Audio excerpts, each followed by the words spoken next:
गीता के 2000 वर्ष बाद तक धर्म के नाम पर संप्रदाय नहीं बने थे, इसीलिए गीता मजहब मुक्त है। उस समय विश्व मनीषा में एक ही शास्त्र गूंज रहा था, उपनिषद सार गीता, मोक्ष और समृद्धि का स्रोत गीता। शास्त्र पढ़ने की अपेक्षा उसका श्रवण अधिक लाभदायक है, क्योंकि उच्चारण की शुद्धता इत्यादि में एकाग्रता बंट जाती है। इसीलिए सरल भाषा में रूपांतरित यथार्थ गीता की ये कैसेट आपकी सेवा में प्रस्तुत है। इनके श्रवण से बच्चे बच्चे में, पास पड़ोस में परमात्मा के शुभ संस्कारों का संचार होगा। आपके घर आंगन का वायुमंडल भी तपोभूमि सा सुरभित हो उठेगा।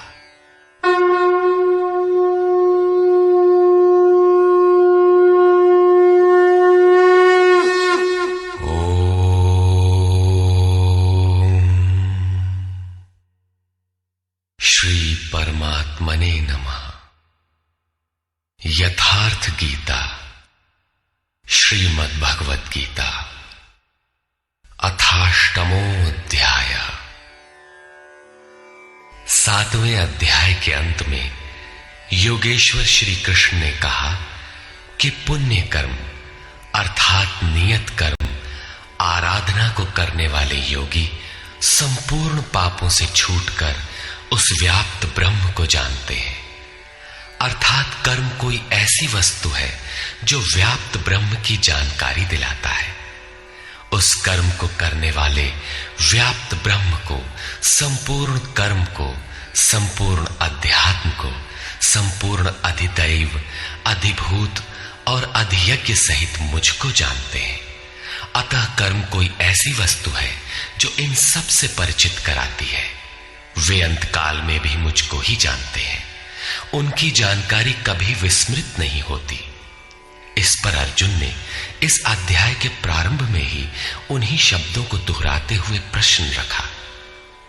अर्जुन उवाच।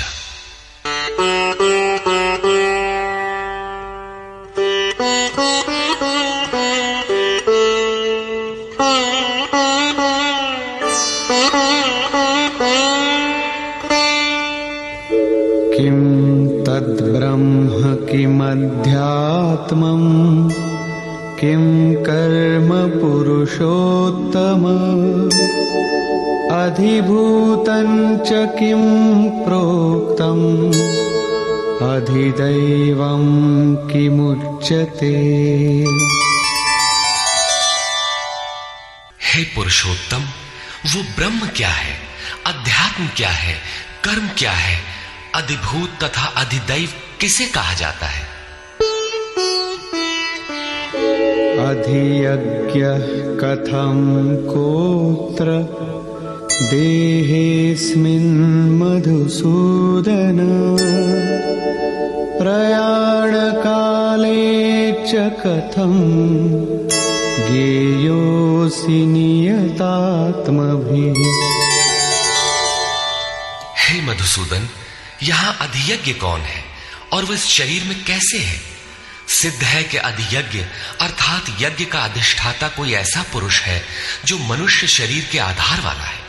समाहित चित्त वाले पुरुषों द्वारा अंत समय में आप किस प्रकार जानने में आते हैं? इन 7 प्रश्नों का क्रम से निर्णय देने के लिए योगेश्वर श्री कृष्ण बोले। श्री भगवान उवाच।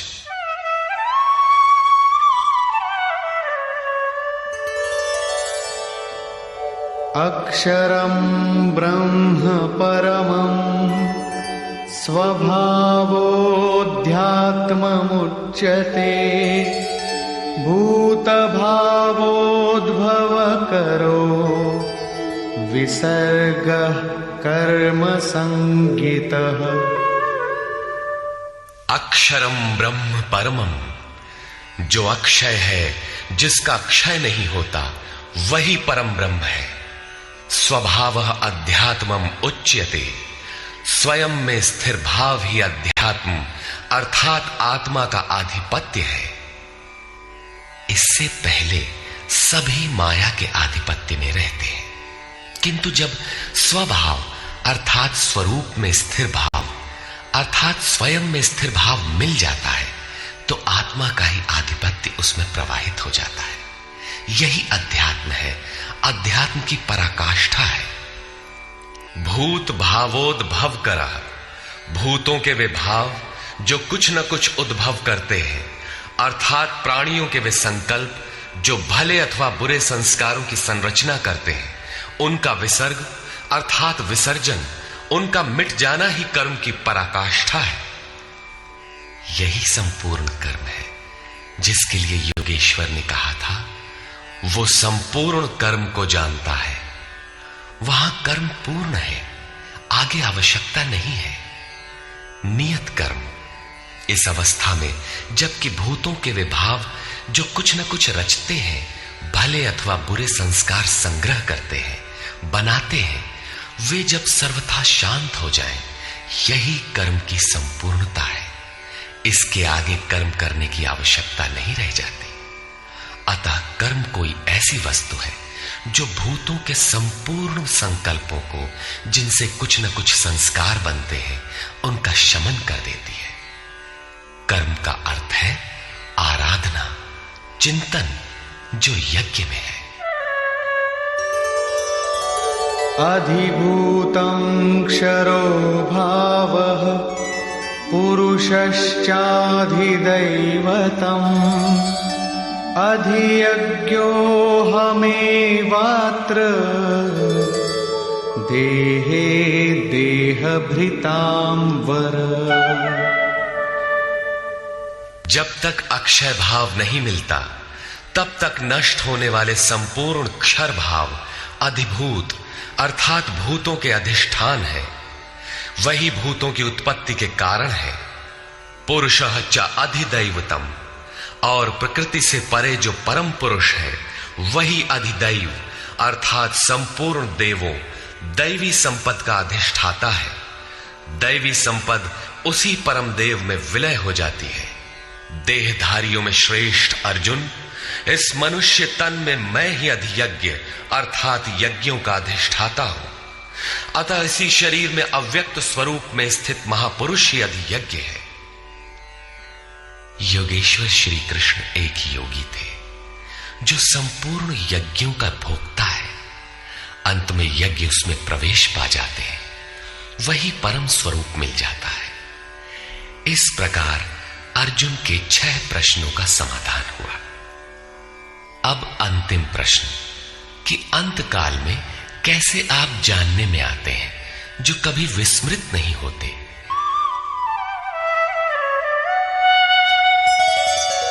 अंतकाले च मामेव स्मरन् मुक्त्वा कलेवरम् यः प्रयाति समद्भावम् याति नास्त्यत्र संशयः।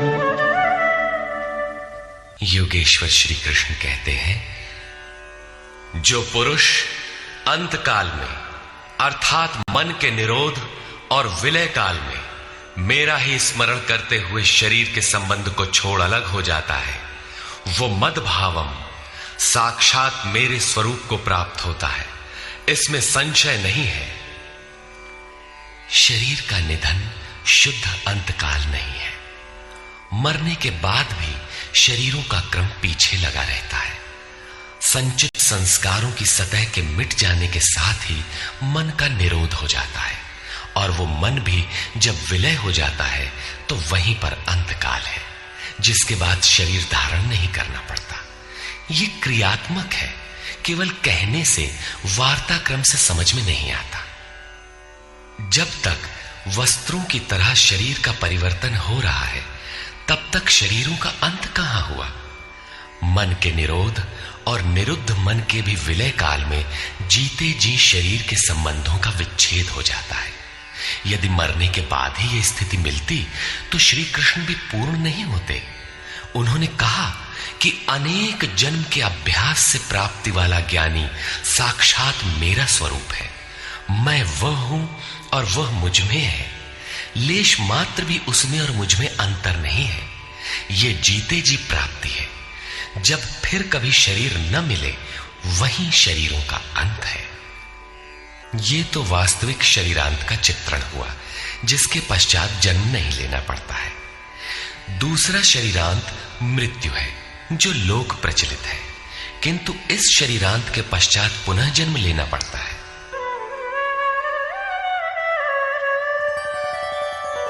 यं यं वापि स्मरन् भावं त्यजत्यन्ते कलेवरं तं तमेवैति कौन्तेय सदा तद्भावभावितः।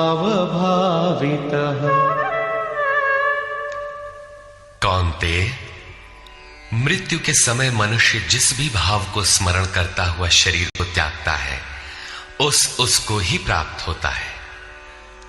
तब तो बड़ा सस्ता सौदा है। आजीवन मौज करें, मरने लगे तो भगवान का स्मरण कर लेंगे। किंतु श्री कृष्ण कहते हैं ऐसा होता नहीं। सदा तद्भाव भावितः, उस ही भाव का चिंतन कर पाता है जैसा जीवन भर किया है। वही विचार बरबस आ जाता है जिसका जीवन भर अभ्यास किया गया है, अन्यथा नहीं हो पाता। तस्मात् सर्वेषु कालेषु मामनुस्मर युध्य च मय्यर्पितमनो बुद्धिः मामे वैश्यस्य संशयम्। इसलिए अर्जुन, तू हर समय मेरा स्मरण कर और युद्ध कर। मुझ में अर्पित मन और बुद्धि से युक्त होकर तो निसंदेह मुझे ही प्राप्त होगा। निरंतर चिंतन और युद्ध एक साथ कैसे संभव है? हो सकता है कि निरंतर चिंतन और युद्ध का यही स्वरूप हो कि जय कन्हैया लाल की, जय भगवान की कहते रहें और बाण चलाते रहें। किंतु स्मरण का स्वरूप अगले श्लोक में स्पष्ट करते हुए योगेश्वर कहते हैं,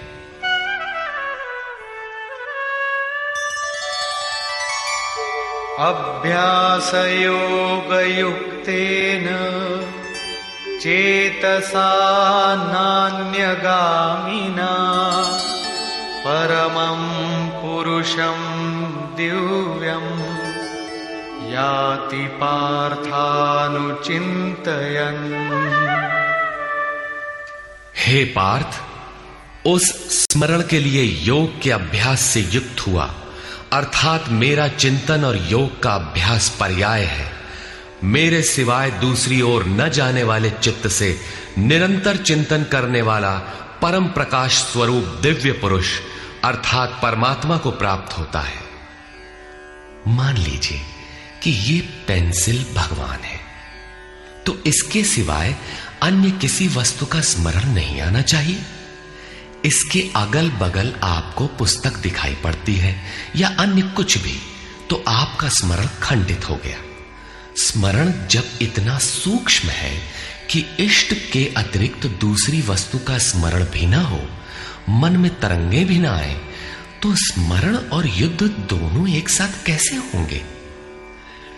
वस्तुतः जब आप चित्त को सब ओर से समेटकर अपने एक आराध्य के स्मरण में प्रवृत्त होंगे, तो उस समय मायिक प्रवृत्तियां काम, क्रोध, राग, द्वेष बाधा के रूप में सामने प्रकट ही है।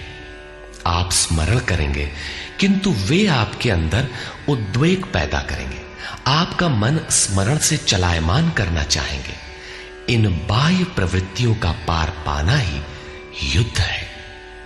निरंतर चिंतन द्वारा ही इनका अंत किया जाता है।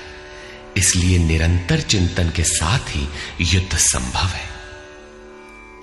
गीता का एक भी श्लोक बाह्य मारकाट का समर्थन नहीं करता।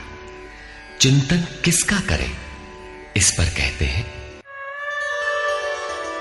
कविं पुराणमनुशासितारम् अणोरणीयां समनुस्मरेत्यः सर्वस्य धातारमचिन्त्य रूपम् आदित्यवर्णं तमस परस्तात्।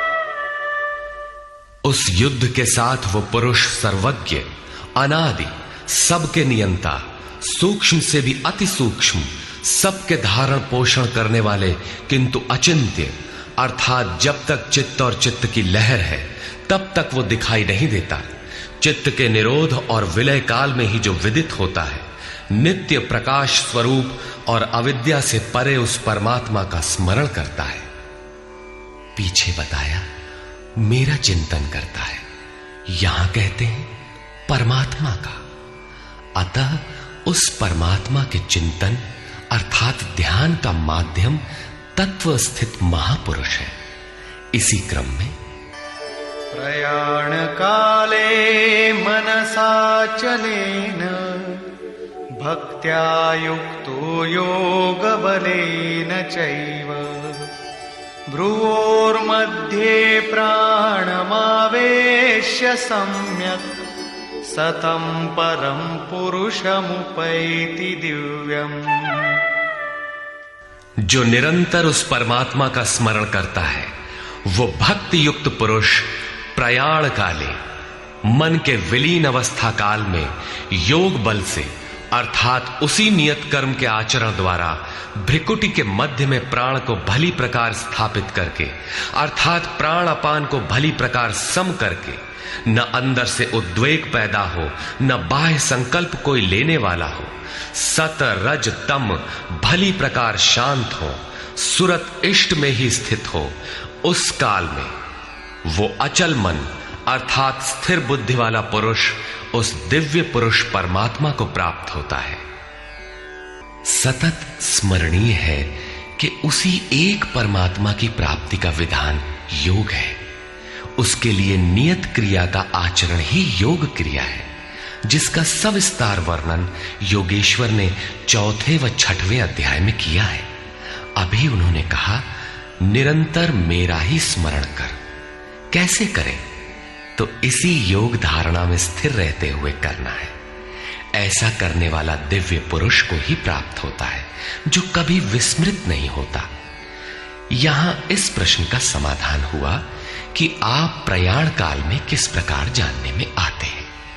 पाने योग्य पद का चित्रण देखें, जो गीता में स्थान स्थान पर आया है। यदक्षरं वेदविदो वदन्ति विशन्ति यद्यतयो वीतरागाः यदिच्छन्तो ब्रह्मचर्यं चरन्ति तत्ते पदं संग्रहेण प्रवक्ष्ये। वेदविद अर्थात अविदित तत्व को प्रत्यक्ष जानने वाले लोग जिस परम पद को अक्षरम अक्षय कहते हैं, वीतराग महात्मा जिसमें प्रवेश के लिए यत्नशील रहते हैं, जिस परम पद को चाहने वाले ब्रह्मचर्य का पालन करते हैं। ब्रह्मचर्य का अर्थ जननेन्द्रिय मात्र का निरोध नहीं, बल्कि ब्रह्म आचरति सब ब्रह्मचारी, बाह्य स्पर्शों को मन से त्याग कर ब्रह्म का निरंतर चिंतन स्मरण ही ब्रह्मचर्य है। जो ब्रह्म का दर्शन करा उसी में स्थान दिला शांत हो जाता है। इस आचरण से इंद्रिय संयम ही नहीं बल्कि सकलेंद्रिय संयम स्वतः हो जाता है। इस प्रकार जो ब्रह्मचर्य का आचरण करते हैं, जो हृदय में संग्रह करने योग्य है, धारण करने योग्य है, उस पद को मैं तेरे लिए कहूंगा। वो पद है क्या? कैसे पाया जाता है? इस पर योगेश्वर श्री कृष्ण कहते हैं, सर्वद्वाराणि संयम्य मनोहृदि निरुध्य च मूर्ध्याधायात्मनः प्राणम् आस्थितो योगधारणा। सब इंद्रियों के दरवाजों को रोककर अर्थात वासनाओं से अलग रहकर मन को हृदय में स्थित करके ध्यान हृदय में ही धरा जाता है, बाहर नहीं। पूजा बाहर नहीं होती। और प्राण अर्थात अंतःकरण के व्यापार को मस्तिष्क में निरोध कर योग धारणा में स्थित होकर योग को धारण किए रहना है, दूसरा तरीका नहीं है। इस प्रकार स्थित होकर ओमित्येकाक्षरं ब्रह्म व्याहरन् मामनुस्मरन् यः प्रयाति त्यजन् देहं स याति परमां गतिम्। जो पुरुष ओम इति ओम इतना ही जो अक्षय ब्रह्म का परिचायक है, उसका जाप तथा मेरा स्मरण करता हुआ शरीर का त्याग कर जाता है, वो पुरुष परम गति को प्राप्त होता है। श्री कृष्ण एक योगेश्वर परम तत्व में स्थित महापुरुष सद्गुरु थे। योगेश्वर श्री कृष्ण ने बताया कि ओम अक्षय ब्रह्म का परिचायक है, तू उसका जप कर और ध्यान मेरा कर। प्राप्ति के हर महापुरुष का नाम वही होता है जिसे वो प्राप्त है, इसलिए नाम ओम का बताया और रूप अपना। योगेश्वर ने कृष्ण कृष्ण जपने का निर्देश नहीं दिया। कालांतर में भावुकों ने उनका भी नाम जपना आरंभ कर दिया और अपनी श्रद्धा के अनुसार उसका फल भी पाते हैं। जैसा कि मनुष्य की श्रद्धा जहां टिक जाती है, वहां मैं ही उसकी श्रद्धा को पुष्ट करता तथा मैं ही फल का विधान भी करता हूं। श्री कृष्ण ओम पर बल देते हैं। ओहम स ओम, अर्थात वो सत्ता मेरे भीतर है। ये ओम भी उस परम सत्ता का परिचय देकर शांत हो जाता है। वास्तव में उस प्रभु के अनंत नाम है, किंतु जप के लिए वही नाम सार्थक है जो छोटा हो, श्वास में ढल जाए और एक परमात्मा का ही बोध कराता हो। उससे भिन्न अनेक देवी देवताओं की अविवेकपूर्ण कल्पना में उलझाकर लक्ष्य से दृष्टि न हटा दे। प्रारंभिक साधक नाम तो जपते हैं, किंतु महापुरुष के स्वरूप का ध्यान करने में हिचकते हैं। वे अपनी अर्जित मान्यताओं का पूर्वाग्रह छोड़ नहीं पाते। वे किसी अन्य देवता का ध्यान करते हैं जिसका योगेश्वर श्री कृष्ण ने निषेध किया है। अतः पूर्ण समर्पण के साथ किसी अनुभवी महापुरुष की शरण लें। पुण्य पुरुषार्थ सबल होते ही कुतर्कों का शमन और यथार्थ क्रिया में प्रवेश मिल जाएगा। योगेश्वर श्री कृष्ण के अनुसार इस प्रकार ओम के जप और परमात्म स्वरूप सद्गुरु के स्वरूप का निरंतर स्मरण करने से मन का निरोध और विलय हो जाता है और उसी क्षण शरीर के संबंध का त्याग हो जाता है। केवल मरने से शरीर पीछा नहीं छोड़ता। अनन्यचेता सततम यो मां स्मरति नित्यशः तस्याहं सुलभः पार्थ नित्ययुक्तस्य योगिनः। मेरे अतिरिक्त और कोई चित्त में है ही नहीं। उस अन्य किसी का चिंतन न करता हुआ अर्थात अनन्य चित्त से स्थिर हुआ जो अनवरत मेरा स्मरण करता है, उस नित्य मुझसे युक्त योगी के लिए मैं सुलभ हूं। आपके सुलभ होने से क्या मिलेगा? मामुपेत्य पुनर्जन्म दुःखालयमशाश्वतम् नाप्नुवन्ति महात्मानः संसिद्धिं परमां गताः। मुझे प्राप्त कर वे दुखों के स्थान स्वरूप क्षण भंगुर पुनर्जन्म को प्राप्त नहीं होते, बल्कि परम सिद्धि को प्राप्त होते हैं। अर्थात मुझे प्राप्त होना अथवा परम सिद्धि को प्राप्त होना एक ही बात है। केवल भगवान ही ऐसे हैं जिन्हें पाकर उस पुरुष का पुनर्जन्म नहीं होता। फिर पुनर्जन्म की सीमा कहां तक है? आब्रह्म भुवनाल्लोकाः पुनरावर्तिनोऽर्जुन मामुपेत्य तु कौन्तेय पुनर्जन्म न विद्यते। अर्जुन, ब्रह्मा से लेकर कीट पतंगादि सभी लोग पुनरावर्ती हैं, जन्म लेने और मरने तथा पुनः पुनः इसी क्रम में चलने वाले हैं। किंतु कौन्तेय, मुझे प्राप्त होकर उस पुरुष का पुनर्जन्म नहीं होता। धर्म ग्रंथों में लोक लोकांतरों की परिकल्पना ईश्वर पद की विभूतियों को बोध कराने के आंतरिक अनुभव या रूपक मात्र है। अंतरिक्ष में न तो कोई ऐसा गड्ढा है जहां कीड़े काटते हों, और न ऐसे महल जिसे स्वर्ग कहा जाता हो। दैवी संपत्ति से युक्त पुरुष देवता और आसुरी संपत्ति से युक्त मनुष्य ही असुर है।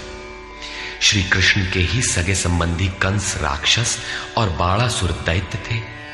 देव मानव तिर्यक योनियां ही विभिन्न लोक हैं। श्री कृष्ण के ही अनुसार ये जीवात्मा मन सहित पांचों इंद्रियों को लेकर जन्म जन्मांतर के संस्कारों के अनुरूप नया शरीर धारण कर लेता है। अमर कहे जाने वाले देवता भी मरण धर्मा है। क्षीणे पुण्ये मर्त्य लोकम विशन्ति। इससे बड़ी क्षति क्या होगी? वो देवतन ही किस काम का जिसमें संचित पुण्य भी समाप्त हो जाए। देवलोक, पशुलोक, कीट पतंगादि लोक भोग लोक मात्र है। केवल मनुष्य ही कर्मों का रचयिता है, जिसके द्वारा वो उस परम धाम तक को प्राप्त कर सकता है जहां से पुनरावर्तन नहीं होता। यथार्थ कर्म का आचरण करके मनुष्य देवता बन जाए, ब्रह्मा की स्थिति प्राप्त कर ले, किंतु वो पुनर्जन्म से तब तक नहीं बच सकता जब तक कि मन के निरोध और विलय के साथ परमात्मा का साक्षात्कार करके उसी परम भाव में स्थित न हो जाए। उसका पुनर्जन्म नहीं होना है, किंतु इस अव्यक्त स्थिति से पूर्व जब तक उसके पास अपनी बुद्धि है, जब तक वो ब्रह्मा है, वो पुनर्जन्म की परिधि में ही है। इन्हीं तथ्यों पर प्रकाश डालते हुए योगेश्वर श्री कृष्ण कहते हैं, सहस्रयुग पर्यन्तम् अहर्यद् ब्रह्मणो विदुः रात्रिं युग सहस्रान्तां तेहोरात्रविदो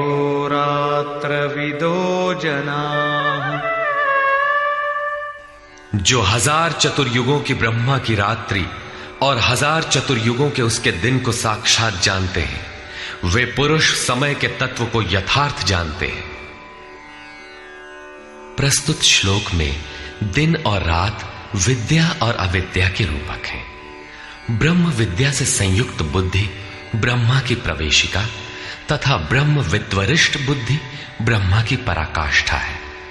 विद्या से संयुक्त बुद्धि ही ब्रह्मा का दिन है। जब विद्या कार्यरत होती है, उस समय योगी स्वरूप की ओर अग्रसर होता है।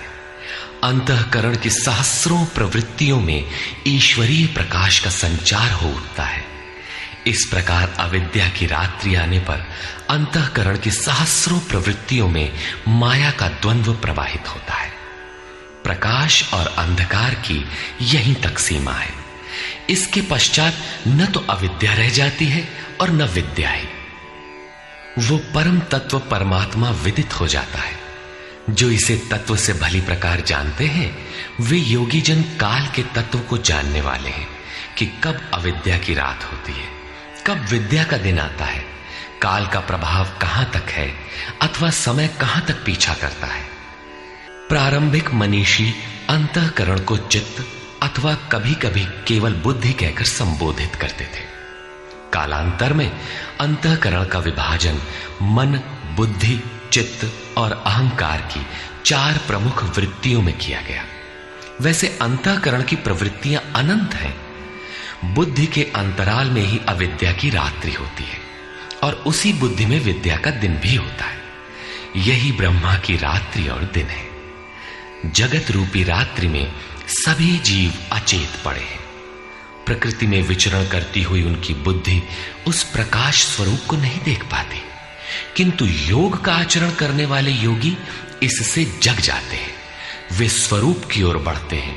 जैसा कि गोस्वामी तुलसीदास ने रामचरितमानस में लिखा है, कबहु दिवस मह निबिड़तम, कबहुक प्रकट पतंग, बिन सई उपजई ज्ञान जिमि, पाई कुसंग सुसंग। विद्या से संयुक्त बुद्धि कुसंग पाकर अविद्या में परिणत हो जाती है।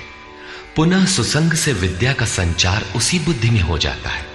ये उतार चढ़ाव पूर्ति पर्यंत लगा रहता है। पूर्ति के पश्चात न बुद्धि है न ब्रह्मा, न रात रहती है न दिन। यही ब्रह्मा के दिन रात का रूपक है। न हजारों साल की लंबी रात होती है, न हजारों चतुर्युग का दिन ही होता है, और न कहीं कोई चार मुंह वाला ब्रह्मा ही है।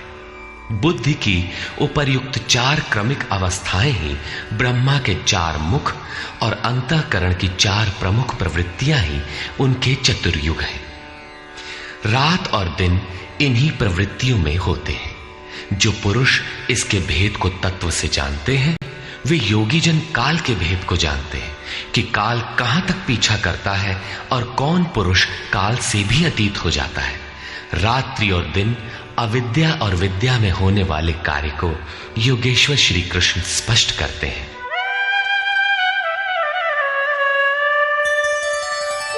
अव्यक्ताद् व्यक्तयः सर्वाः प्रभवन्त्यः रागमे, रात्र्यागमे प्रलीयन्ते, तत्रैवाव्यक्त संज्ञके। ब्रह्मा के दिन के प्रवेश काल में अर्थात विद्या, दैवी संपत्ति के प्रवेश काल में संपूर्ण प्राणी अव्यक्त बुद्धि में जागृत हो जाते हैं, और रात्रि के प्रवेश काल में उसी अव्यक्त अदृश्य बुद्धि में जागृति के सूक्ष्म तत्व अचेत हो जाते हैं। वे प्राणी अविद्या की रात्रि में स्वरूप को स्पष्ट देख नहीं पाते, किंतु उनका अस्तित्व रहता है। जागृत होने और अचेत होने का माध्यम यह बुद्धि है, जो सब में अव्यक्त रहती है, दृष्टिगोचर नहीं है।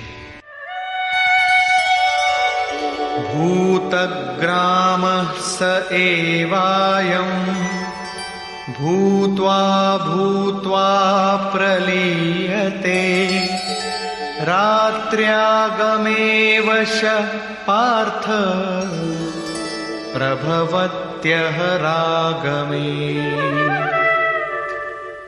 हे पार्थ, सब प्राणी इस प्रकार जागृत होकर, प्रकृति से विवश होकर अविद्या रूपी रात्रि के आने पर अचेत हो जाते हैं। वे नहीं देख पाते कि हमारा लक्ष्य क्या है। दिन के प्रवेश काल में वे पुनः जागृत हो जाते हैं। जब तक बुद्धि है तब तक इसके अंतराल में विद्या और अविद्या का क्रम चलता रहता है, तब तक वो साधक ही है। परस्तस्मात्तु भावोऽन्यो, व्यक्तो व्यक्तात् सनातनः, यः सः सर्वेषु भूतेषु नश्यत्सु न विनश्यति। एक तो ब्रह्मा अर्थात बुद्धि अव्यक्त है, इंद्रियों से दिखाई नहीं पड़ती, और इससे भी परे सनातन अव्यक्त भाव है, जो भूतों के नष्ट होने पर भी नष्ट नहीं होता। अर्थात विद्या में सचेत और अविद्या में अचेत, दिन में उत्पन्न और रात्रि में विलीन भावों वाले अव्यक्त ब्रह्मा के भी मिट जाने पर वो सनातन अव्यक्त भाव मिलता है, जो नष्ट नहीं होता। बुद्धि में होने वाले उक्त दोनों उतार चढ़ाव जब मिट जाते हैं, तब सनातन अव्यक्त भाव मिलता है, जो मेरा परम धाम है। जब सनातन अव्यक्त भाव प्राप्त हो गया तो बुद्धि भी उसी भाव में रंग जाती है, उसी भाव को धारण कर लेती है। इसलिए वो बुद्धि स्वयं तो मिट जाती है और उसके स्थान पर सनातन अव्यक्त भाव ही शेष बचता है।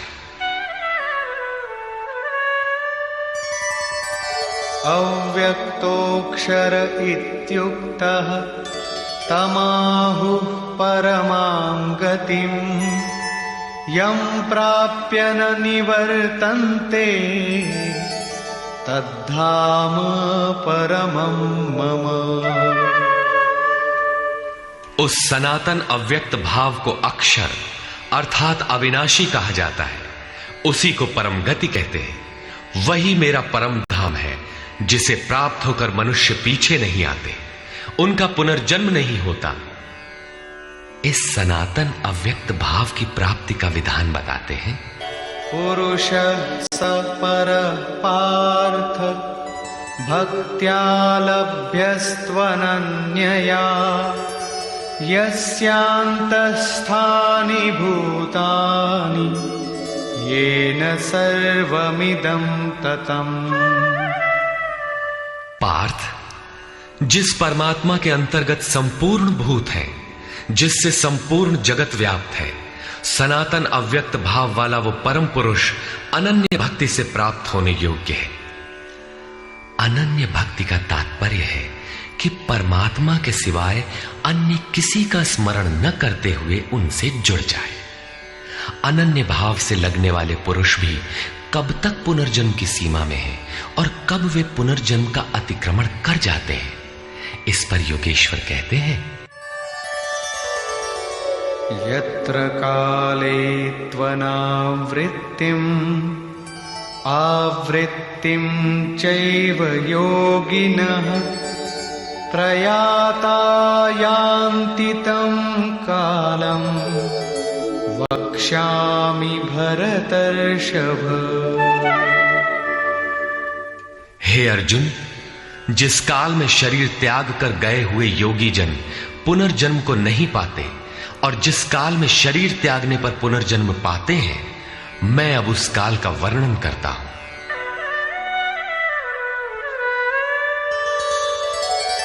अग्निर्ज्योतिरः शुक्लः षण्मासा उत्तरायणम् तत्र प्रयाता गच्छन्ति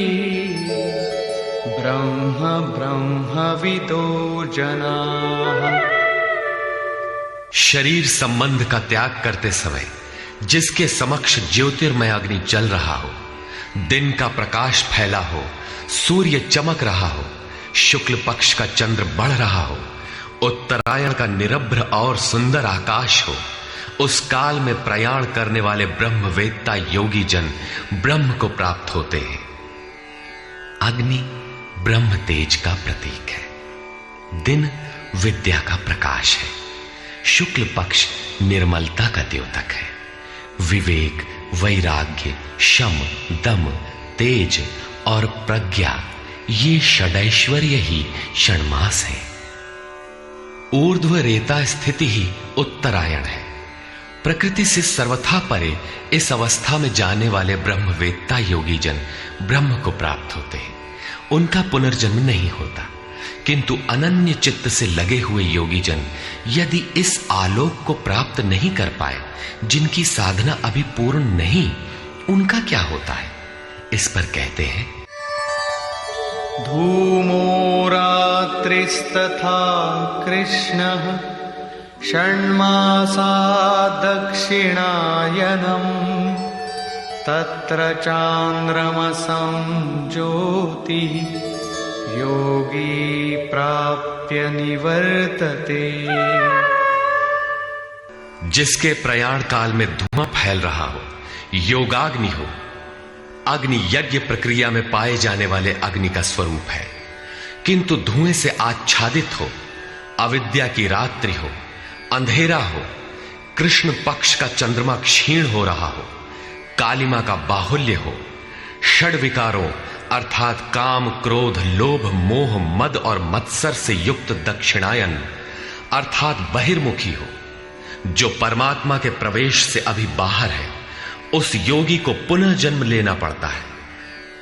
तो क्या शरीर के साथ उस योगी की साधना नष्ट हो जाती है? इस पर योगेश्वर श्री कृष्ण कहते हैं। शुक्ल कृष्णे गति हेते जगतः शाश्वते मते एकया यात्यनावृत्तिम् अन्यया वर्तते पुनः। उपर्युक्त शुक्ल और कृष्ण दोनों प्रकार की गतियां जगत में शाश्वत हैं, अर्थात साधन का कभी विनाश नहीं होता। एक अर्थात शुक्ल अवस्था में प्रयाण करने वाला पीछे न आने वाली परम गति को प्राप्त होता है, और दूसरी अवस्था में जिसमें क्षीण प्रकाश तथा अभी कालिमा है, ऐसी अवस्था को गया हुआ पीछे लौटता है, जन्म लेता है। जब तक पूर्ण प्रकाश नहीं मिलता तब तक उसे भजन करना है। प्रश्न पूर्ण हुआ। अब इसके लिए साधन पर पुनः बल देते हैं।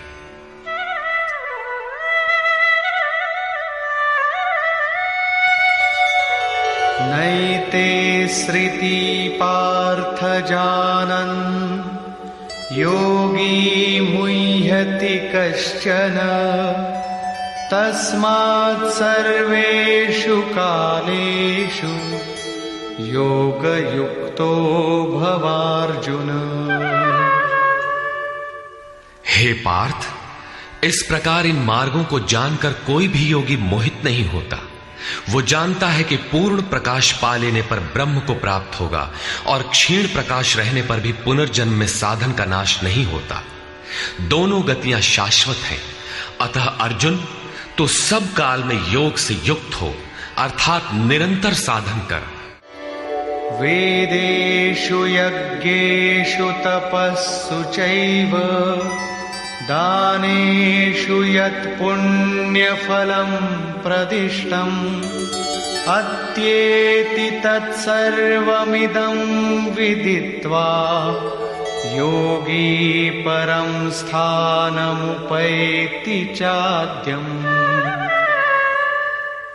इसको साक्षात्कार सहित जानकर, मानकर नहीं, योगी वेद, यज्ञ, तप और दान के पुण्य फलों का निसंदेह अतिक्रमण कर जाता है और सनातन परम पद को प्राप्त होता है। अविदित परमात्मा की साक्षात जानकारी का नाम वेद है। वो अविदित तत्व जब विदित हो ही गया तो अब कौन किसे जाने। अतः विदित होने के पश्चात वेदों से भी प्रयोजन समाप्त हो जाता है, क्योंकि जानने वाला भिन्न नहीं है। यज्ञ अर्थात आराधना की नियत क्रिया आवश्यक थी, किंतु जब वो तत्व विदित हो गया तो किसके लिए भजन करें। मन सहित इंद्रियों को लक्ष्य के अनुरूप तपाना तप है। लक्ष्य प्राप्त होने पर किसके लिए तप करें। मन, वचन और कर्म से सर्वतोभावेन समर्पण का नाम दान है। इन सब का पुण्य फल है परमात्मा की प्राप्ति। फल भी अब विलग नहीं है, अतः इन सब की अब आवश्यकता न रही। वो योगी यज्ञ, तप, दान इत्यादि के फल को भी पार कर जाता है। वो परम पद को प्राप्त होता है। निष्कर्ष, इस अध्याय में 5 प्रमुख बिंदुओं पर विचार किया गया, जिनमें सर्वप्रथम अध्याय 7 के अंत में योगेश्वर श्री कृष्ण द्वारा बीजारोपित प्रश्नों को स्पष्ट समझाने की जिज्ञासा से इस अध्याय के आरंभ में अर्जुन ने 7 प्रश्न किए कि भगवान, जिसे आपने कहा वह ब्रह्म क्या है, वह अध्यात्म क्या है, वह संपूर्ण कर्म क्या है, अधिदैव, अधिभूत और अधियज्ञ क्या है, और अंतकाल में आप किस प्रकार जानने में आते हैं कि कभी विस्मृत नहीं होते। योगेश्वर श्री कृष्ण ने बताया कि जिसका विनाश नहीं होता वही पर ब्रह्म है। स्वयं की उपलब्धि वाला परम भाव ही अध्यात्म है, जिससे जीव माया के आधिपत्य से निकलकर आत्मा के आधिपत्य में हो जाता है, वही अध्यात्म है। और भूतों के वे भाव जो शुभ अथवा अशुभ संस्कारों को उत्पन्न करते हैं, उन भावों का रुक जाना, विसर्ग, मिट जाना ही कर्म की संपूर्णता है। इसके आगे कर्म करने की आवश्यकता नहीं रह जाती। अतः कर्म कोई ऐसी वस्तु है जो संस्कारों के उद्गम को ही मिटा देता है। इसी प्रकार क्षर भाव अधिभूत हैं, अर्थात नष्ट होने वाले ही भूतों को उत्पन्न करने में माध्यम है। वे ही भूतों के अधिष्ठाता हैं। परम पुरुष ही अधिदैव है, उसमें दैवी संपद विलीन होती है। इस शरीर में अधियज्ञ मैं ही हूं, अर्थात जिसमें यज्ञ विलय होते हैं वह मैं हूं। यज्ञ का अधिष्ठाता हूं, वह मेरे स्वरूप को ही प्राप्त होता है, अर्थात श्री कृष्ण एक योगी थे। अधियज्ञ कोई ऐसा पुरुष है जो इस शरीर में रहता है, बाहर नहीं। अंतिम प्रश्न कि अंत समय में आप किस प्रकार जानने में आते हैं। उन्होंने बताया कि जो मेरा निरंतर स्मरण करते हैं, मेरे सिवाय किसी दूसरे विषय वस्तु का चिंतन नहीं आने देते और ऐसा करते हुए शरीर का संबंध त्याग देते हैं, वे मेरे साक्षात स्वरूप को प्राप्त होते हैं, जिसे अंत में ही वही प्राप्त रहता है। शरीर की मृत्यु के साथ यह उपलब्धि होती हो ऐसी बात नहीं है। मरने पर ही मिलता तो श्री कृष्ण पूर्ण न होते। अनेक जन्मों में चलकर पाने वाला ज्ञानी उनका स्वरूप न होता। मन का सर्वथा निरोध और निरुद्ध मन का भी विलय ही अंतकाल है, जहां फिर शरीरों की उत्पत्ति का माध्यम शांत हो जाता है। उस समय वह परम भाव में प्रवेश पा जाता है, उसका पुनर्जन्म नहीं होता। इस प्राप्ति के लिए उन्होंने स्मरण का विधान बताया। अर्जुन, निरंतर मेरा स्मरण कर और युद्ध कर, दोनों एक साथ कैसे होंगे? कदाचित ऐसा हो कि जय गोपाल हे कृष्ण कहते रहें, लाठी भी चलाते रहें। स्मरण का स्वरूप स्पष्ट किया कि योग धारणा में स्थिर रहते हुए मेरे सिवाय अन्य किसी भी वस्तु का स्मरण न करते हुए निरंतर स्मरण कर। जब स्मरण इतना सूक्ष्म है तो युद्ध कौन करेगा? मान लीजिए यह पुस्तक भगवान है, तो इसके अगल बगल की वस्तु, सामने बैठे हुए लोग या अन्य देखी सुनी कोई वस्तु संकल्प में भी न आए, दिखाई न पड़े। यदि दिखाई पड़ती है तो स्मरण नहीं है।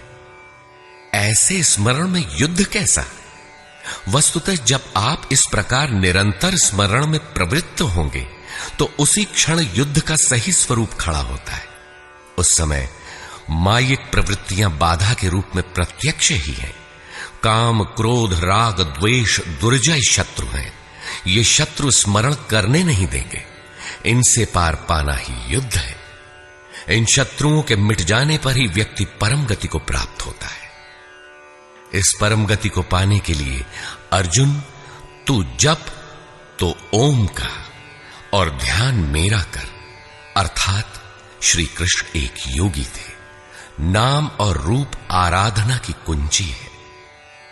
योगेश्वर श्री कृष्ण ने इस प्रश्न को भी लिया कि पुनर्जन्म क्या है, उसमें कौन कौन आते हैं। उन्होंने बताया कि ब्रह्मा से लेकर यावन मात्र जगत पुनरावर्ती है और इन सब के समाप्त होने पर भी मेरा परम अव्यक्त भाव तथा उसमें स्थिति समाप्त नहीं होती। इस योग में प्रविष्ट पुरुष की दो गतियां हैं। जो पूर्ण प्रकाश को प्राप्त षडैश्वर्य संपन्न ऊर्ध्वरेता है, जिसमें लेश मात्र भी कमी नहीं है, वह परम गति को प्राप्त होता है। यदि उस योग कर्ता में लेश मात्र भी कमी है, कृष्ण पक्ष सी कालिमा का संचार है, ऐसी अवस्था में शरीर का समय समाप्त होने वाले योगी को जन्म लेना पड़ता है। वह सामान्य जीव की तरह जन्म मरण के चक्कर में नहीं फंसता, बल्कि जन्म लेकर उससे आगे की शेष साधना को पूरा करता है। इस प्रकार आगे के जन्म में उसी क्रिया से चलकर वह भी वहीं पहुंच जाता है जिसका नाम परम धाम है। पहले भी श्री कृष्ण कह आए हैं कि इसका थोड़ा भी साधन जन्म मरण के महान भय से उद्धार करा के ही छोड़ता है। दोनों रास्ते शाश्वत हैं, अमिट हैं। इस बात को समझकर कोई भी पुरुष योग से चलायमान नहीं होता। अर्जुन, तू योगी बन। योगी वेद, तप, यज्ञ और दान के भी पुण्य फलों का उल्लंघन कर जाता है, परम गति को प्राप्त होता है। इस अध्याय में स्थान स्थान पर परम गति का चित्रण किया गया है, जिसे अव्यक्त, अक्षय और अक्षर कहकर संबोधित किया गया है, जिसका कभी क्षय अथवा विनाश नहीं होता। अतः ओम तत्सदिति श्रीमद् भगवद गीता सूपनिषत्सु ब्रह्म विद्यायाम योग शास्त्रे श्री कृष्ण अर्जुन संवादे अक्षर ब्रह्म योगो नाम अष्टमोऽध्यायः।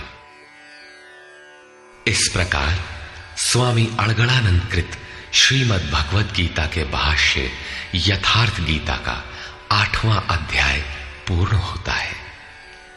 हरि ओम तत्सत।